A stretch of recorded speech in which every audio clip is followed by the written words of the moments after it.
Pada pagi yang cerah ini, ribuan bahkan jutaan umat Islam di seluruh dunia mengumandangkan takbir, tahmid, tasbih dan tahlil, mengagungkan nama Allah, memuji Allah, mensucikan Allah dan mentauhidkan Allah.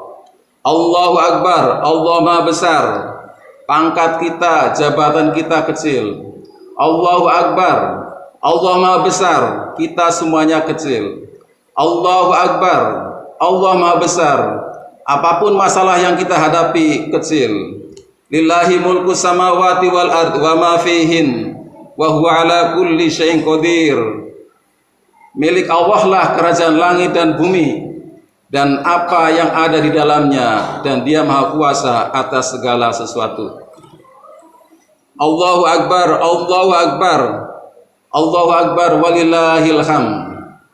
Jamaah yang dirahmati Allah, sungguh besar rahmat Allah diberikan kepada kita semuanya, sehingga kita bisa dihadirkan, dihidupkan kembali setelah tadi malam kita diwafatkan sebentar. Banyak sekali rahmat Allah, karunia Allah yang diberikan kepada kita dengan bentuk berbagai macam kenikmatan, kenikmatan iman, kenikmatan Islam, kenikmatan sehat dan rezeki yang melimpah. Bahkan ada di antara kita dikasih rezeki yang sungguh luar biasa. Tanahnya luas, sawahnya lebar, kebunnya banyak, peternakannya banyak, pangkatnya tinggi, gajinya besar. Maka tidak ada satu kata pun yang patut kita ucapkan kecuali bersyukur kepada Allah Subhanahu Ta'ala. Itu pun tidak cukup, maka ekspresi yang paling tepat untuk mengungkapkan terima kasih kita kepada Allah adalah dengan cara melaksanakan perintahnya. Fasolli li rabbika wanhar, maka solatlah karena Allah dan berkorbanlah. Allahu Akbar, Allahu Akbar, Allahu Akbar, walillahil hamd. Jamaah yang dirahmati Allah, tidak ada amalan yang dicintai oleh Allah Subhanahu Ta'ala pada hari raya Idul Adha ini kecuali dengan menyembelih hewan korban. Ini adalah syariatnya Nabi Ibrahim yang kemudian diikuti oleh nabi-nabi setelahnya, termasuk Nabi kita Muhammad sallallahu alaihi wasallam. Qul sadaqallah fattabi'u millata Ibrahim hanifa wa ma kana minal musyrikin. Katakanlah, benarlah apa yang Allah firmankan, maka ikutilah agama Ibrahim yang lurus, dan dia bukan termasuk orang yang musyrik. Allahu Akbar, Allahu Akbar, Allahu Akbar, walillahil hamd. Lalu siapakah Ibrahim itu? Inna Ibrahim la halimun awwahum munib. Sesungguhnya Ibrahim itu adalah benar-benar orangnya penyantun, penghibah, dan mudah kembali kepada Allah Subhanahu Ta'ala. Dia adalah nabi yang mendapat banyak ujian dari Allah Subhanahu Ta'ala dan mampu melaksanakannya dengan baik. Wa idhibtala Ibrahim rabbuhu bi kalimatin fa'atammahun.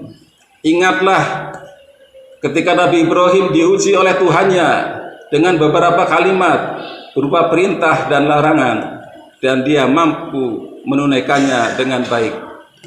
Jamaah yang dirahmati Allah, ujian yang paling besar adalah ketika dia harus menyembelih putranya, yaitu Ismail. Sungguh sangat berat dirasa oleh Nabi Ibrahim, dan ini digambarkan di dalam Al-Quran dengan sempurna. Falamma balagha sa'ya qala ya bunayya inni ara fil manami anni adbahuka fanzur madza tara. Qala ya abati af'al ma tu'mar fasajiduni insyaallahu minas sabirin. Maka tatkala ketika anak itu sampai pada usia sanggup bersama-sama Ibrahim. Ibrahim berkata kepadanya, "Wahai anakku, sesungguhnya aku melihat dalam mimpi bahwa aku menyembelih kamu.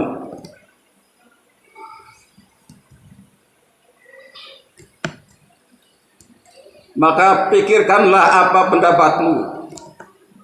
Lalu dia menjawab, "Wahai ayahku, wahai bapakku, kerjakanlah apa yang Allah perintahkan kepadamu. Insya Allah engkau akan mendapatiku termasuk orang-orang yang sabar." Allahu Akbar, Allahu Akbar, Allahu Akbar, walillahil hamd. Itulah pengorbanan Nabi Ibrahim yang sangat besar, yang sungguh sangat berat. Lan tanalul birra hatta tunfiqu mimma tuhibbun. Tidaklah engkau sekali-kali akan mencapai derajat kebaikan yang sempurna sebelum kamu menafkahkan sebagian hartamu yang kamu cintai. Dan Nabi Ibrahim mampu melaksanakannya dengan baik. Allahu Akbar, Allahu Akbar, Allahu Akbar, walillahil hamd. Jamaah yang dirahmati Allah, sebetulnya Allah tidak hendak membunuh Ismail, tidak. Hanya ingin menguji apakah Nabi Ibrahim lebih cinta kepada Allah atau cinta kepada anaknya. Karena apa? Karena di dalam agama ini tidak boleh ada orang yang membunuh orang lainnya. Tidak boleh ada manusia yang menumpahkan darah manusia lainnya. Makanya Nabi Ismail pun diganti dengan seekor kibas, seekor domba, seekor sembelihan. Man qatala nafsan bighairi nafsin aw fasadin fil ardi fakannama qatala nasa jami'a.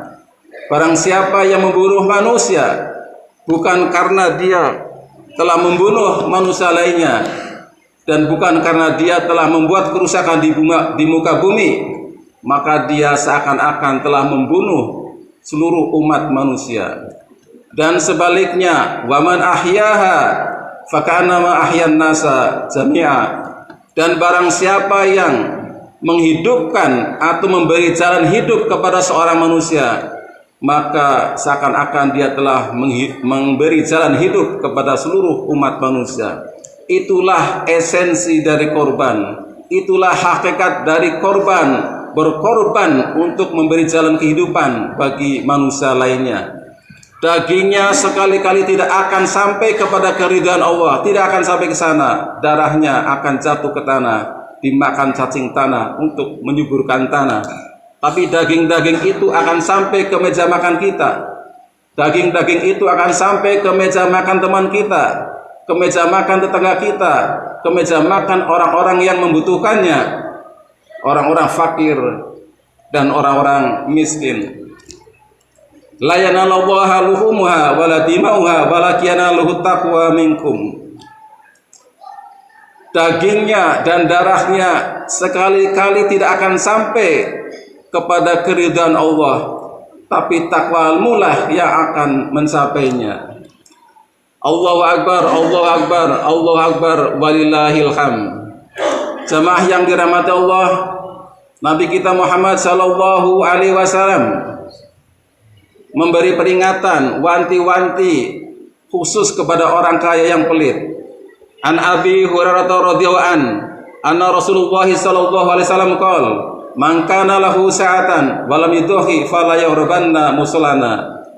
Di hadis lain dikatakan, "Mau wajada sa'atan wa lam yudhi fala yahrabanna musallana."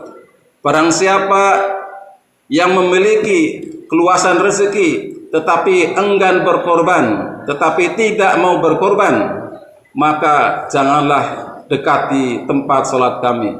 Itulah sanksi sosial yang Nabi kita berikan kepada orang-orang yang pelit. Allahu Akbar, Allahu Akbar, Allahu Akbar, walillahil hamd.